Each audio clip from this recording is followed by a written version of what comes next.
First, we want to outline that our goal is to offer you weekly news, and that's it. We don't want to inject how we feel about each service and swing people towards our personal preferences. People think that like we shield Signal back here, which yes, I kind of do, but also like I feel like I give Signal the amount of love that it deserves, and I also crap on it when it deserves crap.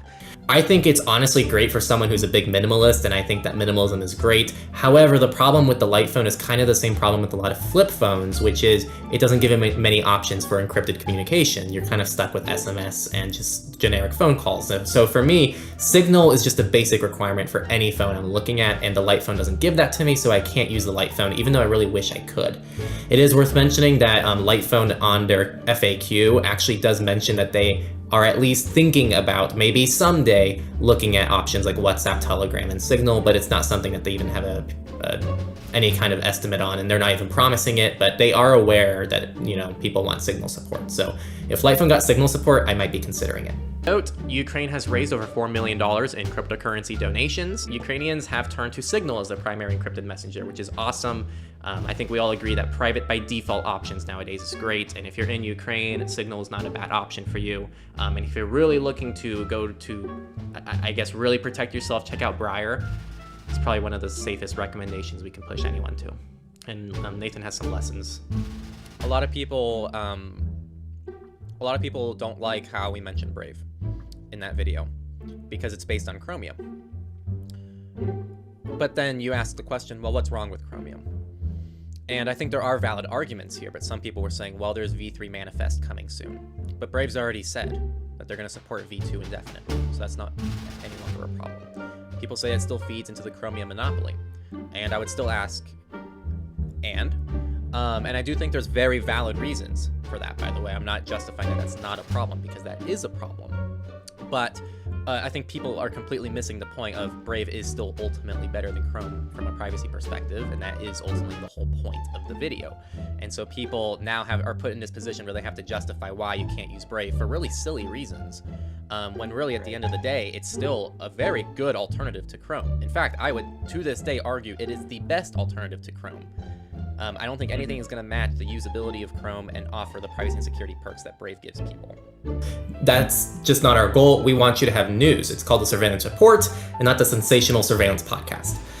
This is also why when we cover Facebook and Google and all of these extreme companies that we don't really like, we still do our best to strictly cover the story and to move on, even for these companies that we don't like. So we still hold our tongue on pretty much every story for the sake of trying to be as neutral as possible. Around here, we really hate Facebook, and we never miss a good opportunity to remind everyone that Facebook is garbage and you should cut it out of your life. Anyways, Facebook can make you lonelier. Facebook's garbage. Again, we're mostly sharing this because we never miss a good opportunity to remind people of get rid of Facebook. It really just... my life has been so much better. It's awesome. But I'm skeptical of Facebook ever being a private service. That's what I was gonna say. Like, honestly, I just distrust Facebook through and through. Like, they could cure cancer and I'd wonder what the catch is. So I'm with you. It's like, we're not promoting anything. We're covering the news. This is a news show. So the news involves us covering things we don't like talking about. 90% of the things I cover, I don't like on these stories. Doesn't mean I'm promoting it. I'm still gonna always recommend an Apple iDevice over like any Android device to most people in my life.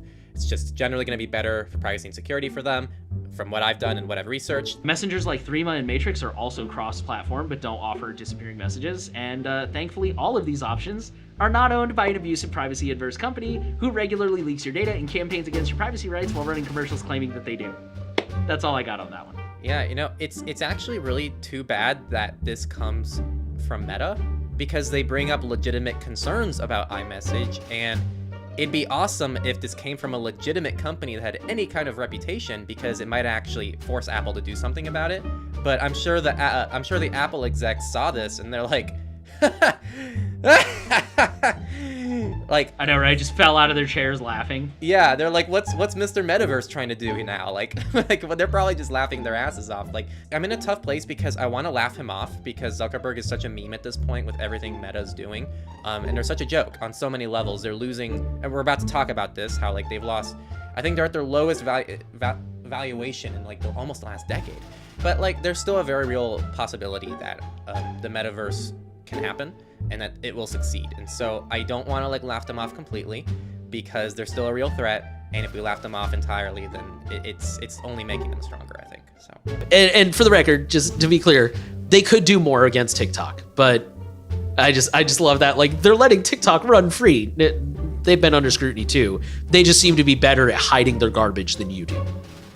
Meta announced in a blog post today that it will now argue that it does not need to directly obtain user consent because it has a, quote, legitimate interest to collect data to operate its social platforms. God, I hate this company. Like, every time I think that, like, there is, like, anything substantially okay about Meta or Facebook, they somehow just dip lower and lower. It's just such an evil company to the core.